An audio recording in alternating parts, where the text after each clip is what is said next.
Kyle Busch leads the first. Trouble. Cale Gale gets turned around, slides up the racetrack. People are wrecking behind him. Clear all around, all clear.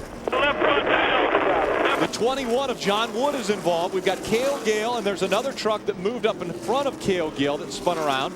How did that happen? They were on the front straightaway. I believe that might have been the 07 there, Dale, isn't it? A lot of damage to that 21 Air Force truck right there at John Wood, as well as that 2 truck of Cale Gale. Heard a report there. The spotters were reporting down to the teams and the drivers. They thought maybe that Rick Crawford has some damage. Damage to our pole sitter, Rick Crawford. Smoke coming out of the back. Look at the damage on the left side of that truck. Ray. And Crawford said, guys, I'm going to have to pit. Left front tire is flat on this truck. Cowboy talking to him on the radio right now. And the nice thing about it is they've got a great big screen right behind the pit, so they're able to get a real first-hand view right off of our video from the race. Well, you can see some damage to that 14 truck, but you know what's interesting? We heard the spotters. They thought that the 07 had something to do with what started this crash. Now, the 7, what a great run this team's been on. TJ Bell finishing top 10, top 10, top 10. Five in a row. Really fast truck in practice. Now, look. Yeah, that ends tonight, it looks like. Were the spotters talking about the 07 or the 7, or who do they think precipitated this accident? Also with some damage here. That's Ryan Lawler. Ryan, a local driver.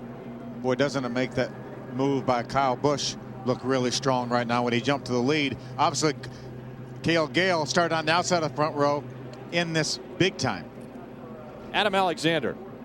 And unfortunately for Cale Gale, that the same truck that Ryan Newman drove to the victory last week. And as you can see, he's not even able to drive it back to the garage. The good news, Cale Gale okay. And you guys were talking about the 07 truck, and perhaps that was who was involved. The word on the radio, it may have been the 09, and you can see Harvick, a smile on his face, but I'm sure on the inside he's highly disappointed, giving this youngster a chance, and only a couple of laps before problems, and their night certainly going to end prematurely in the garage.